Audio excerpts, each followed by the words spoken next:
Hello guys! Welcome to my channel, Cherry C TV. I-share ko ang isang recipe ng chocolate bread na may banana at makikita nyo ang lahat ng ingredients sa description box. Sa pag-umpisa, sa mixing bowl na may itlog ay ilagay ang sugar at vanilla extract. Gamit ang hand mixer ay ibit ito ng 3 minuto.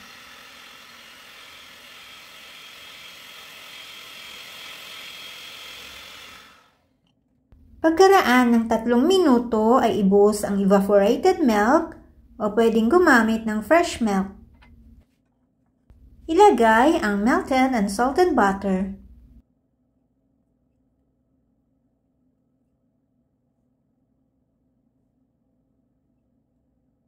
Muli itong ibit ng 1 hanggang 2 minuto.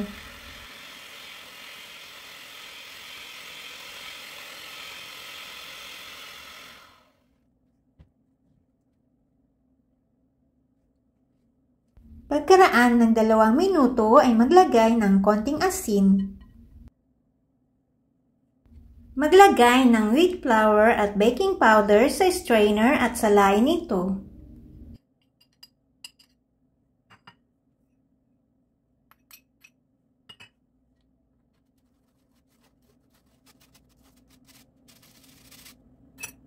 Salain din ang cocoa powder.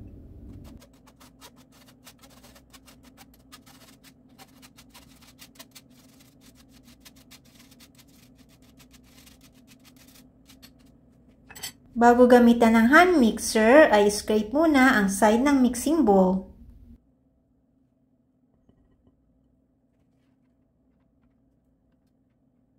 Ibit ito hanggang mawala ang mga buo-buong flour at huwag itong i-overmix.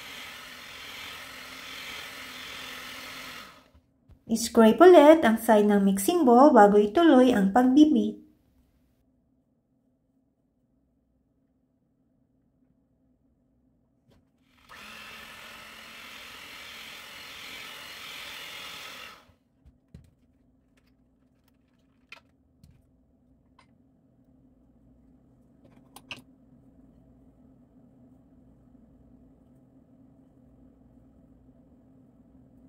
After mixing, ay iset aside ito.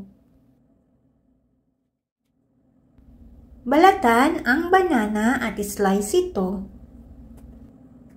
Kayo na po ang bahala kung paanong slice ang gagawin nyo dito. After slicing, ay ilagay ang banana sa mini baking aluminum pan or any baking pan saka ilagay ang chocolate mixture. Huwag pupunuin ng mixture ang baking pan, mga 3/4 lamang po ang ilagay nyo dito.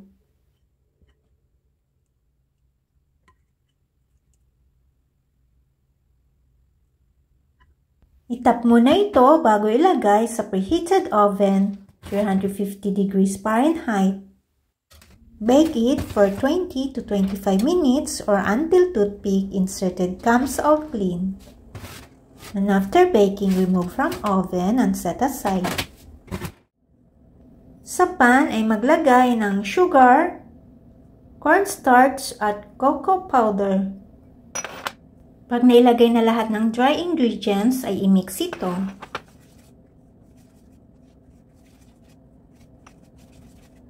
After mixing ay ibuhos ang fresh or evaporated milk.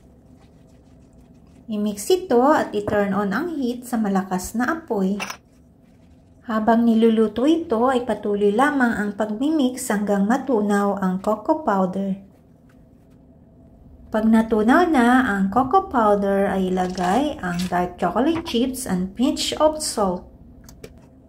Patuloy na lutuin at halu-haluin hanggang ang mixture ay lumapot. Pag malapot na ito o pag ganito na ang texture ay tanggalin sa apoy.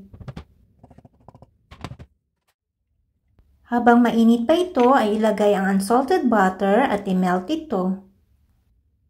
Pag na-melt na ang butter ay palamigin ito. Pag malamig na ito ay ilagay sa piping bag at gupitin ang dulo ng piping bag.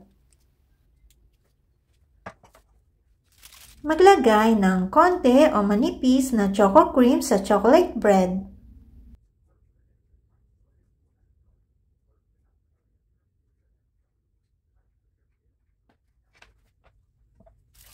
Ito po ay optional lamang.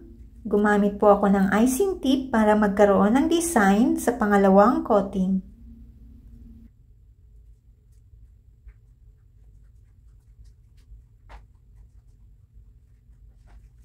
Pagkatapos maglagay ng chocolate cream, ay maglagay ng pecans or any nuts sa ibabaw nito.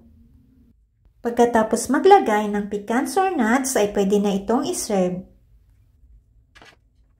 Pag gusto niyo po itong pang-business, ay pwedeng ilagay ang takip ng aluminum baking pan at maglagay ng fork and thank you sticker.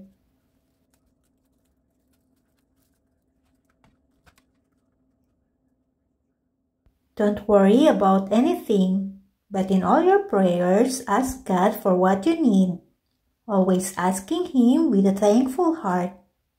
Philippians 4 verse 6. Thanks for watching.